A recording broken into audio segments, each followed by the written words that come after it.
Welcome, ladies and gentlemen. This is the Peace Dealer, and welcome to episode 156 of Peace Talk. We're keeping this series going. Shout out to all of you in the live chat who showed up and or have been patiently waiting. Thank you so much for your patience. Thanks for all of you who are just now commenting in the live chat and just now showing up as well. Uh, Today is actually, or this episode of Peace Talk is actually a very special episode of Peace Talk. It's going to be done in a different format.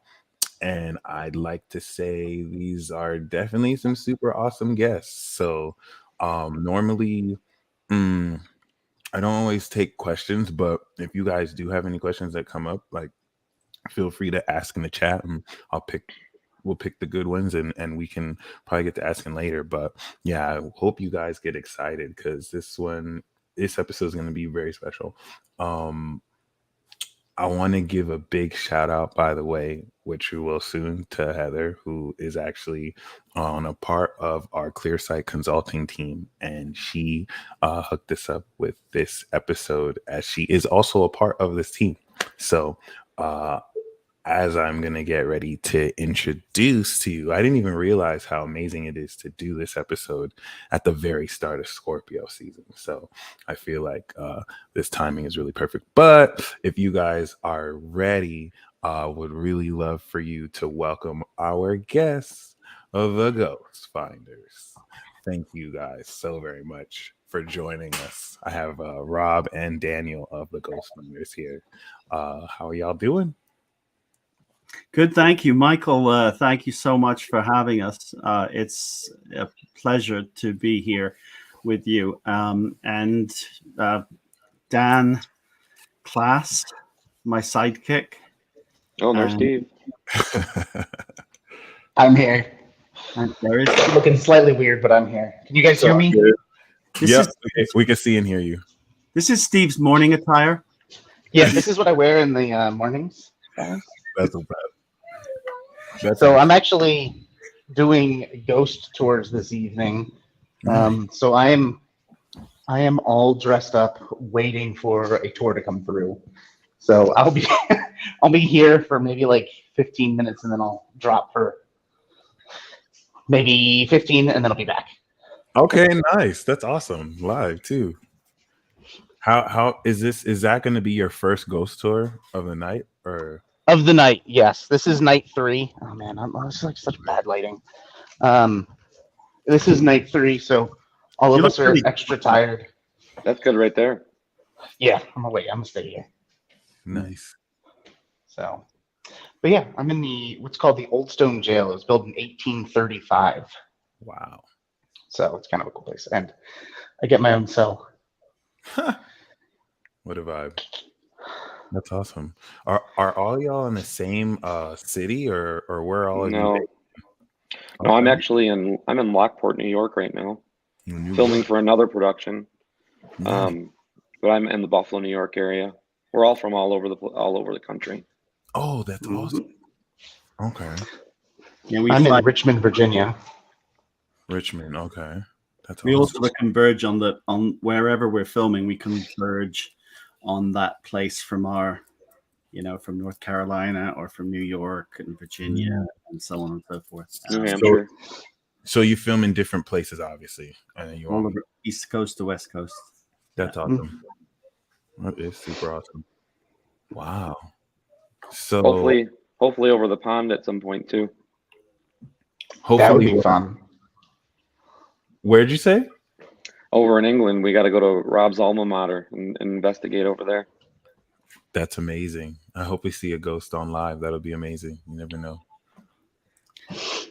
Usually in red light or IR lighting, you get a lot of pictures with energy and spirit. So we'll have to keep an eye on Steve because he's got the red lighting in there.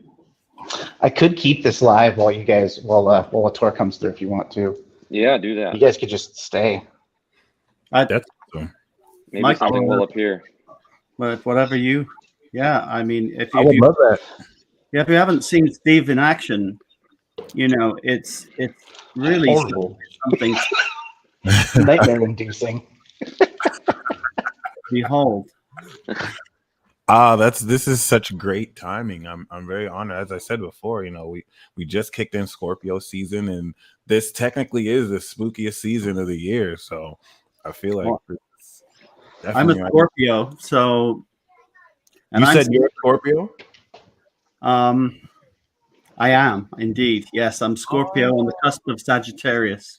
Oh, I respect that. So you're at the very end, and knowing you're a spirit medium, having that, like if I were to look at a zodiac chart and I saw that you had that, I would be like, okay, you're a legitimate spirit medium for sure. I have questions around that. Where were you? Where were you a few years ago? We needed you. Right. We could have just told them. Right. Oh, you're close to Sagittarius. You can see spirits. Boom. Yeah. Oh, really? Oh. Yeah. No, that's amazing. Actually, Daniel and Steve, what are your zodiac signs? I'm a Cancer. Okay. Beautiful. Aquarius. Aquarius. I love that. I consider Cancer the mediums and the psychics, and then Aquarius is like the alien and the celestial, which is really dope. So it's like 2 water signs, air sign. I love that. Just a weirdo all through and through. I feel like being a water sign as a man is a little bit different because normally water signs get that moody, emotional stereotype, but I feel like even some of the women too, but like as a man, it's more. I feel like the psychic part is more pronounced, and that could add, or at least just receptivity to people's vibes and reading body language. I'm very interested because it's definitely very mysterious. All of that. I feel like I'm there, and I feel like it's taken time to learn it, but it's I'm really good at picking things up, and I feel like I'm really good at feeling people out, and it seems like a lot of people come to me for advice.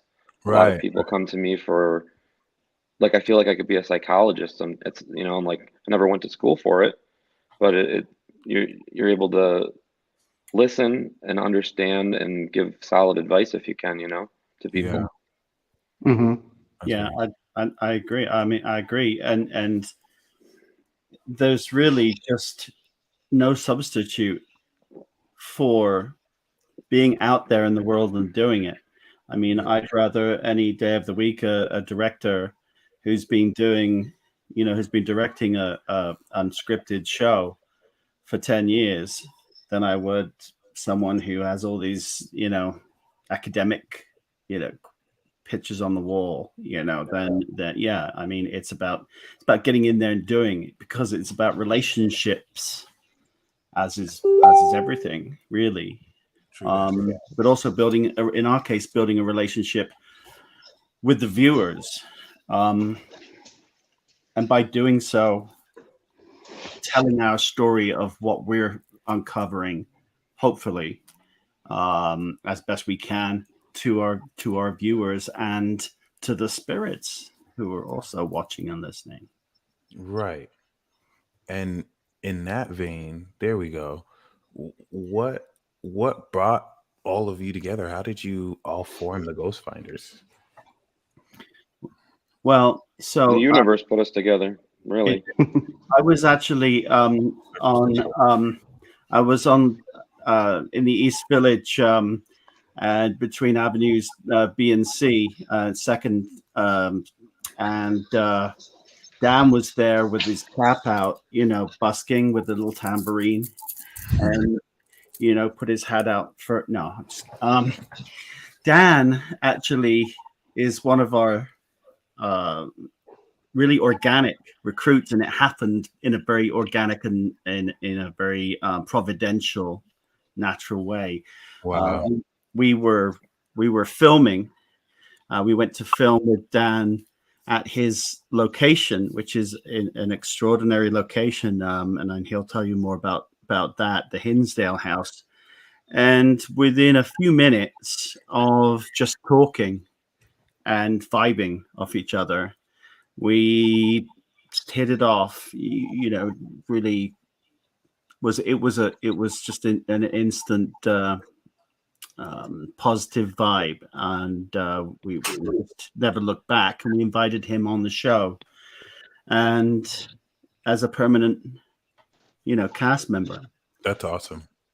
And yeah, I was in the mindset of I'm not going to be joining any more teams. I'm not going to be involved with anything like that anymore. And just seeing the group, Megan and Rob at the time, and seeing how well organized they were, and now I know it's all because of Heather, but how well organized, how family oriented they were, and how I don't know, I liked the whole having a witch on the team, having a psychic on the team, and an investigator. I think it's different than what you would see normally on a television show, and I wasn't trying to like jump on the team either. Like I was done. I just wanted to kind of do my own thing, run my haunted house, and go speak at events and stuff like that, and write books. And I liked them so much that I did something that I normally wouldn't do. I started getting Rob new locations to film it that were close by me. So and even ones that I couldn't be at because I was like going to be out of town, but I wanted the ghost finders to investigate the locations and film there. That's awesome. And they did the Wildwood Sanitarium and the Virgin House, and then the Greystone Manor, which were all within an hour drive of where I live. And then at one point he asked me at the Virgin House to come down and join the team because we were going to do a seance. And then at that night he asked me if I would join the cast, and I was like, wow, that's something to think about, like. My tour group is coming. Do you guys want me to stay on camera, or do you want me to drop? Yeah, stay on. You can stay on. That's cool. All right. It's going to get weird, but I'm going to leave you guys right here, and I'll be back in a little bit. I love that. It's going to get weird, said every Aquarius ever. I love it. That's awesome. yeah, we have a couple of, we have a good mixture. I think we have a Taurus, Nice. always in red, and Weird. just The very. And what's the one that has the two sides? Like Gemini. Melody's a Gemini.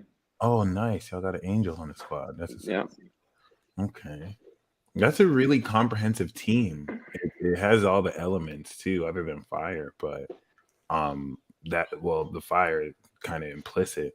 But yeah, Megan's a Capricorn, so there's that too. Yeah, that I love that the structure and the direction. I like that. I mean, all the stuff will kind of flow the way it has to. But I'm really amazed now to see the individual and group dynamics, because now you mentioned there's a witch. We know you're a spirit medium, amongst other things. So, I mean, starting with you, Rob, what do you feel, or how would you define what a spirit medium is for someone who maybe is watching newly to ghosts and mediums and everything? Well, I really, my own personal definition for me, it's just deeper on the inside than the outside. Spirit and medium are really just, for me, the only Make your way in here, please. fully descriptively appropriate word. Because we have, I'm a vehicle to a conduit that is the channel, the connector between spirit and this realm, So I am the medium between spirit, the ethereal, and this plateau. Right. And it's as simple as that, hence spirit medium. Some people call themselves psychic mediums, or labels are for food. But for me, that was my choice, and why. And as such, it's really our job to, as best we can, to interpret what we're shown by spirit, what we're told by spirit, and what we're feeling from spirit, in the best, most accurate way we possibly can. to convey, hopefully accurately, spirit's intention, and go sort of. It's a bit like a scale. It's like a spiritual scale, and it's finding that sort of balance where the equilibrium is running perfect, and there's a lot of factors that have come into play for that, and that could be the surroundings of the place. It's also very important that everyone around you is has that same positive energy, because just one person being or just not being serious and not being focused, or in that place with you spiritually, physically, and emotionally in that place, can just throw that energy, and it just messes everything up. And that's why each and every last person, no matter whether they're in front of or behind the camera, it's so important who they are, that they're authentic, that they're real, that they're team players, that they are spiritually in a good place, mentally in a good place, and not influenced by anything else. That's deep. I really like that theme of balance too, and how you simplified it, basically being here and then connecting with said spirits. Is there a specific way you all feel into it or see it, or everyone has their different modalities on the team? Or Yeah, everybody has kind of brings something to the table, different. I you know what I've realized too. I was learning about psychometry, and okay, and I feel like Rob can do that very well. Like there's a lot of the times I don't even think we even ever touched on it, Rob, but we've been in an investigation, and you can like touch a wall, and you can start picking up the past. You can start picking up things that happened around us. You're picking up on that energy that was there at one point. right, Um, like as far as I go, I'm a techie, like I do have a spiritual side to me. I do feel like I have abilities, but I tend to not jump in on those so much. I like to use different type of scientific devices, and try to correlate maybe what Rob's felt or what Megan picked up, or just kind of correlate some of the history of the location, see what we can pick up in that aspect, as far as electronic voice phenomena, or sometimes we even hear it audibly when we're there, and we just pick it right up on the camera mics. And I have, my God, if my wife knew how much I had spent on all these things that are sitting in my office, I'd probably be in the doghouse. oh wow, But I mean, that's what I do. It's my hobby. It's what I like to experiment, and I like to try new devices and new scientific equipment to really push the boundaries, to really try to get those answers when we're at a location. And if what Rob's picking up and what I pick up work together and mesh together, to me that's like amazing. For a piece of equipment to pick up something that he picked up as well, or maybe correlate together, wow. and we're able to present that to the client or something, and just it sometimes helps them out a lot, just to be able to have answers at a location. Yeah, that's 'Cause amazing. So a lot of stuff what you see on TV, you don't see what happens off TV, like off the camera, yeah, I mean it's not just we go wham bam, thank you ma'am, 44 minutes later we're done. It's like we're there for hours, sometimes days, just wow. to make one show, and it's takes a lot of time and effort, but we seem to get good results because of our eclecticity and the way that we all mesh together. Right, which is awesome. And for those who aren't aware, this show is on Roku. For anyone who not just on the Roku TV, but yeah, the Ghost Finders, The Spirit Channel, the Spirit Channel. yeah, which is one of the Roku channels. On and- Roku. There we go. Yeah, There we go. we're also starting from the end of the first week of November. We'll be up on Amazon Prime with our own channel. Oh, that's awesome. and also Paraflix. Paraflix is what it would seem. It's a paranormal platform for indie content and alternative unscripted programming relating to everything under the paranormal umbrella. So your cryptids, your spiritualism, your metaphysics, your paranormal proper, i.e., spirits, ghosts, hauntings, and so on and so forth. Paraflix, PARAFLIXX.com, and it's just I would say that I would liken it very much to Gaia TV, in some respects, only going a lot deeper, and really not as veneered. In other words, it very much feels like it draws you in, like you're there, one of the team, and that's really, that's awesome. yeah, and that's what we're really going for too, because I think if it's a you at home, don't try this at home thing, that people always say, I think that's a big mistake. Do try this at home.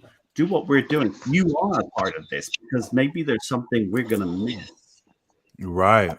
Especially on a live, which we're going to be doing in March. So, wow, that's awesome. I'm excited for the live. That's going to be a lot of fun. March 25th, we'll be live from an asylum in Indiana, in Winchester, Indiana, the Randolph County Asylum. And yeah, it's something that we've really been looking forward to doing, and it's going to be great to kick off the new year after the Ice Age. Yeah, that's what it feels like.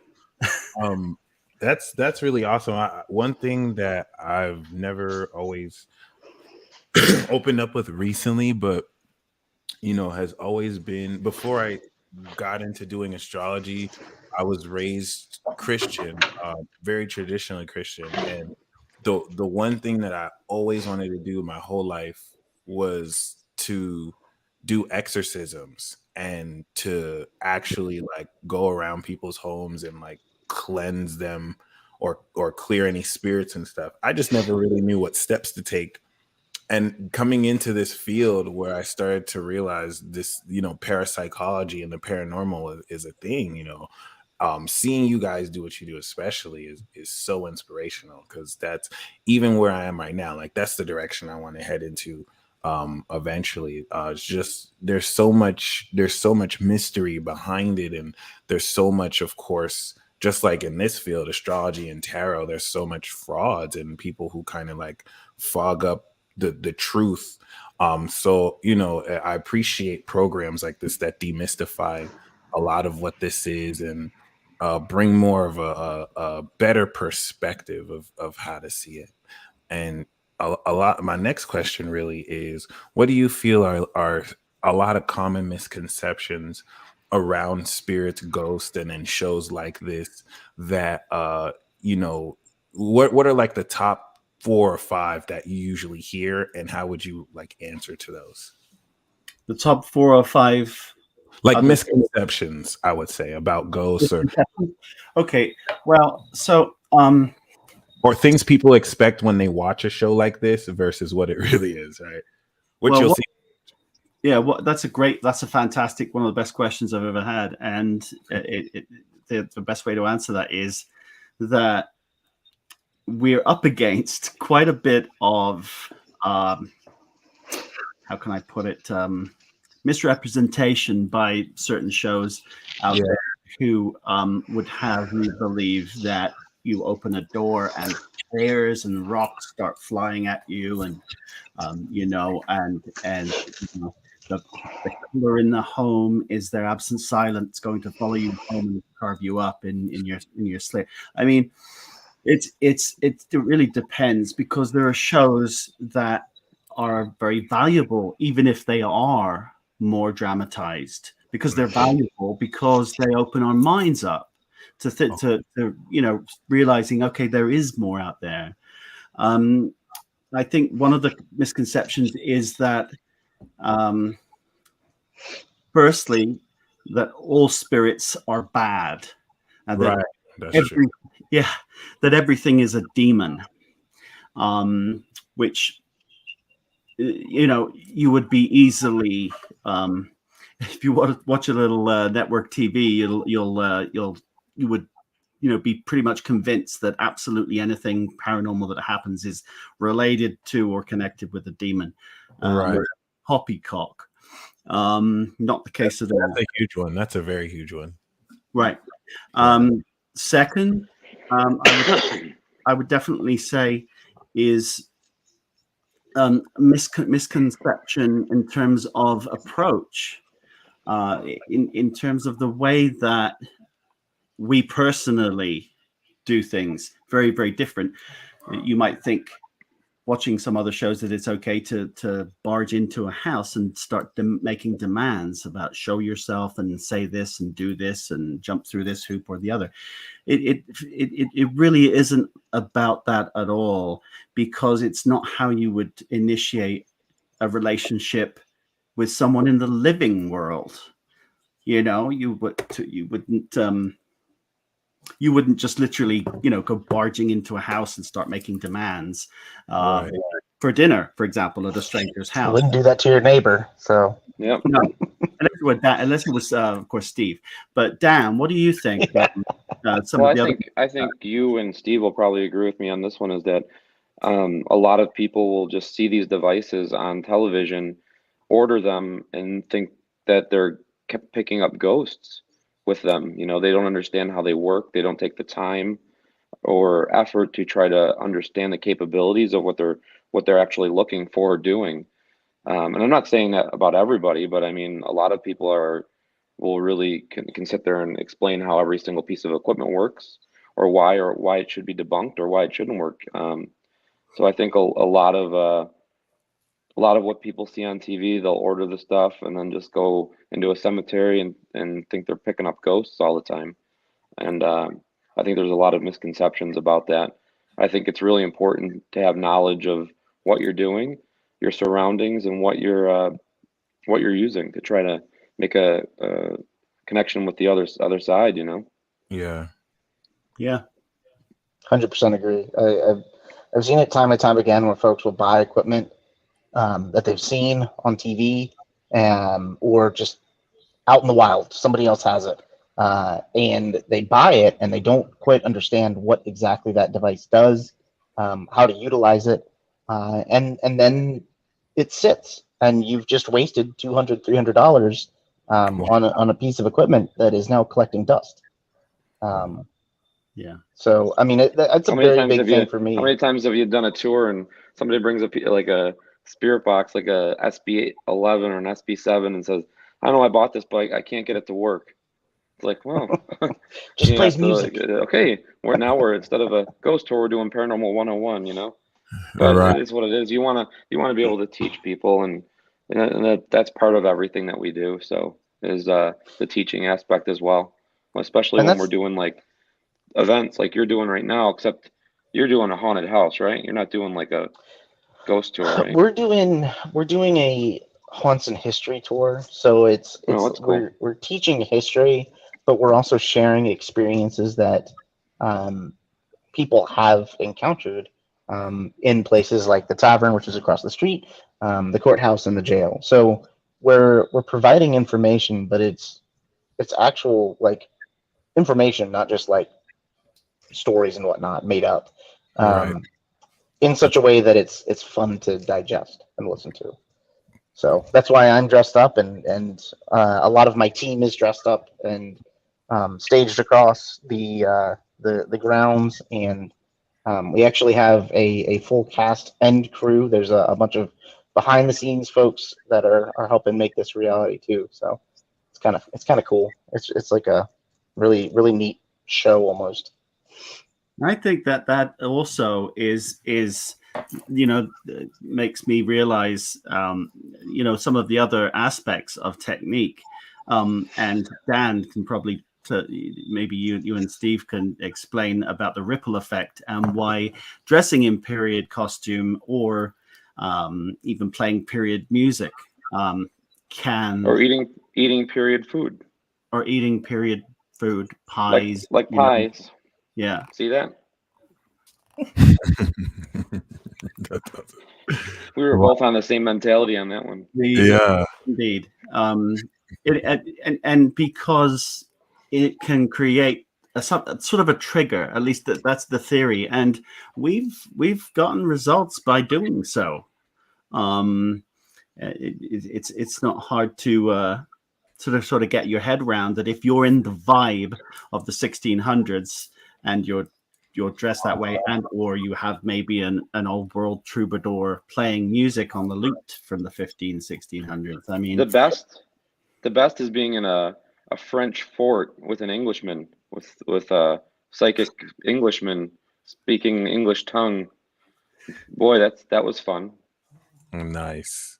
Which is awesome. You already have a lot of like adventures under your belt just with the show alone. So it's great because now there's so much experience that goes into this. So in fact, my next question now is and I think Heather mentioned this when she told me, she mentioned how like certain other shows I think might or certain other people may criticize the way you guys do things because it's not in the way they do it.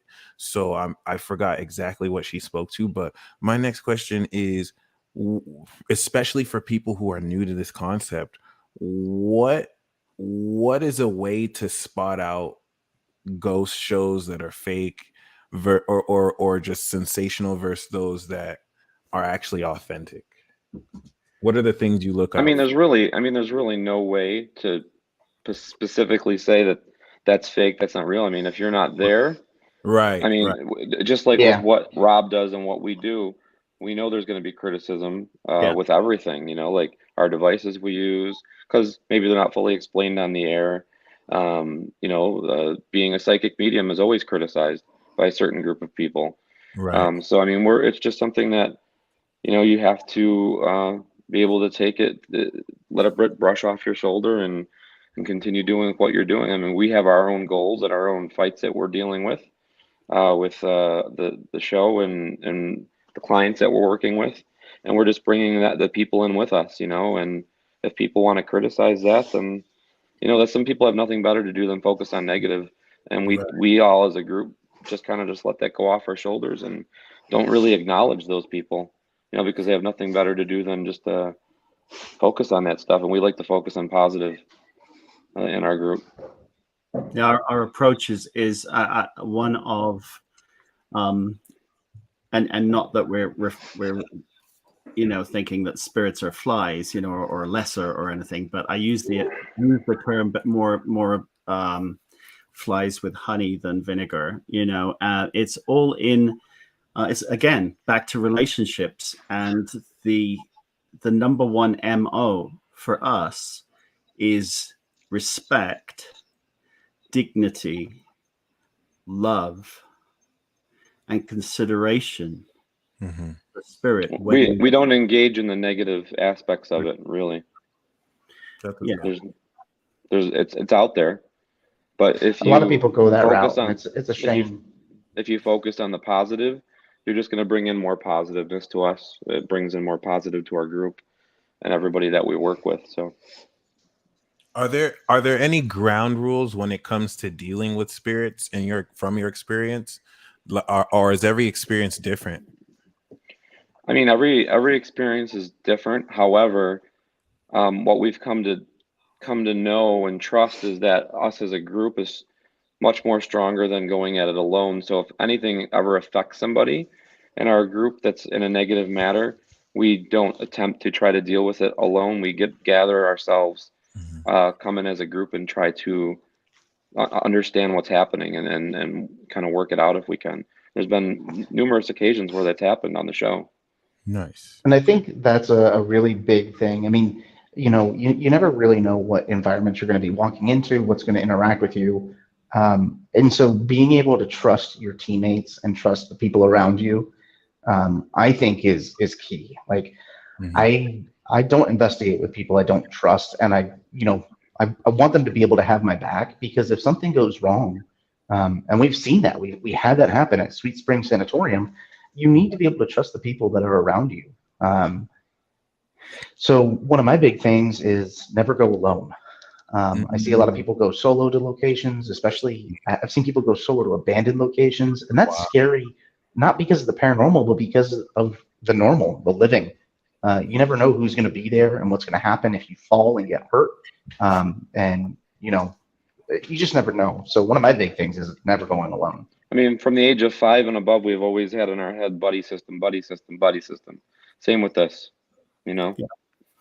Yeah, it is. And what is also, I think, one of the things that helps us in our particular modus operandi is that we do so in such a way that is it's just a lot more palatable. It's just a lot more common sense way of establishing trust, which is the basis of every relationship, of every conversation. And so rather than showing up, pouring on in and screaming demands, we'll oftentimes just literally peruse the grounds to get used to spirit knowing that we're here in a sort of like non-invasive way. Yeah. Which our eclectic witch Megan oftentimes will do a friendship or a peace ritual, something of that nature, to really set us aside from the previous group maybe that was there, or we don't know who was there before us, or but that's I think one of the reasons that we get the results that we do. And even with really good results, with great findings, we really just leave it up to the viewer to decide for themselves Right. what is I'll real. just have a word of advice, though, for everybody that's listening to the show. If you have a witch and she's doing a ritual, try not to step in her circle. You can get in big trouble by doing that. Because I've actually done Oh that wow. and got a damn it, Dan. Yeah, we were in Laguna Beach. Penhurst. No, it was Penhurst. Well, no, you Wasn't did the it? same in Laguna Beach too, Dan. I did not. I Yeah, did you not. did. Yeah, we have the video to prove it. I stepped in her circle. Yeah, you did. Did she allow me in the circle? We made a joke of it and carried on, and it stayed in because it's fantastic, because it shows how we vibe back off of each other like that, and that's a perfect example right there of us learning from each other, about the metaphysical world and what works and what doesn't, and really from each other how relationships and how our relationships with each other play an integral role, probably tenfold more than any digital or sensing equipment that we have. Yeah. When it comes to the transfer of information back and forth with spirit. All right. I have got to go because I've got another tour group coming. So I'm going to drop, but thank you for having me on. I appreciate it. No Steve, problem. can I just ask you one thing? Could you just twang your suspender one time for me before you leave? These are chains, Robin, not suspenders. Oh, I'm sorry. Oh, they are. Yeah, I'm sorry. They Thank do you for look like showing it, us though, the don't door, they? by the way. I really do appreciate that. Thanks Yeah, for thank letting you me for having do us on. It's been a that. blast, man. I appreciate it. I wish I could stay longer, but I gotta let these folks get scared a little bit. So. Thank you so Word. much, Steve. Really appreciate it, man. Yeah, I Alrighty, also have I'll to see be you on set in guys. a couple minutes because I have to help do an experiment at 8 o'clock. So Sweet. Ooh.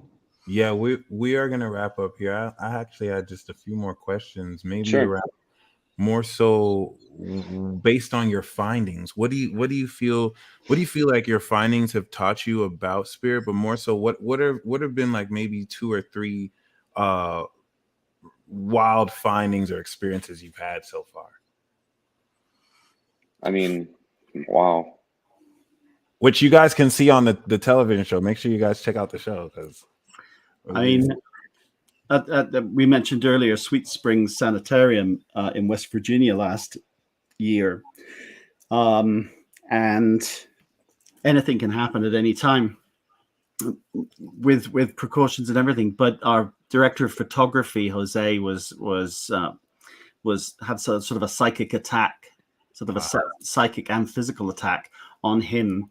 Okay, while we were filming, and I mean, he was sort of like a kind of a on the fence, open, part skeptic still, and he's not a skeptic anymore, and that's something we decided to leave in because we want people to be there with us and feel it. And you can see that it's real. Yeah, I mean, I was behind the camera and just the doing it so many years. My first instinct, because he had fallen on one of our PAs, was to grab the camera and turn it around on him. Like I wanted to document what was happening because that's what we're there to do. If something happens, document it and then care for him. So it was like it was on. We were able to capture what happened on camera. That's awesome. Yeah, especially seeing a psychic attack of all that too, because it's you could think it's in your head, but to see it is totally different. You should definitely check it out on Paraflix. Okay. You can go to the Paraflix app or at Paraflix on social media. And, one of my favorite locations was Winchester Mystery House in San Jose, California. And I wish we had more time at that location. It was so many different doorways that go to nowhere that we couldn't, didn't have all the time to explore. But I feel like we really made a connection there as a team, as a group, through different means. And if you watch that show, I really feel like Rob was able to channel Sarah Winchester throughout everything that we did, all the time that we spent there. It felt so real. It felt so compelling. Like we were able to get answers with the seance that we did. And it was just, to me, I had chills when it was happening. And again, Paraflix, go check them out. Go check out the shows. And I mean, and history is I was going to say he's gone now, but our historian and investigator Steve is really what brings all of that together. In the case of the Winchester, he brings like the knowledge of all that. Yeah, something that's not generally privy to, because I'm supposed to know. I don't want to have presupposition put in my head, see what they might be biased, or and so on and so forth. So I really just want to have as clean slate as possible when I'm going in as a medium, which is fantastic for me because it means I don't have to help carry the equipment cases in, and I can just have a coffee and chill. But it's a privilege working with these guys. He's like the lead singer, right? I'm like the drummer. They mock me. They call me the fearless leader, and I'm anything but fearless. I am. But we are. It works in a harmony, in a form of harmony, which is what energy is and does, and it always is about love. Okay, I love that. So mainly, which I do appreciate, the way you craft the show, it's all about the experience, and it lets the person watching be a part of that experience, especially with the live you'll do and then future airing. So I didn't understand that.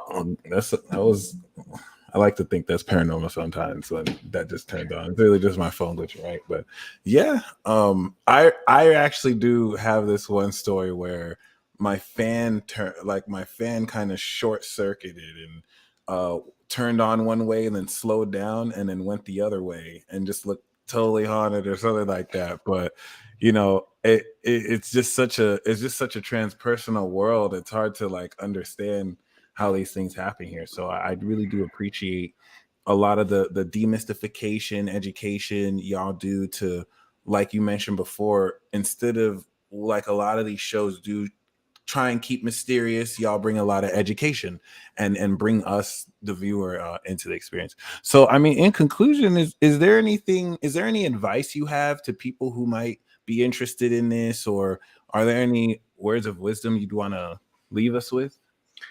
I mean, I think for me, don't worry so much about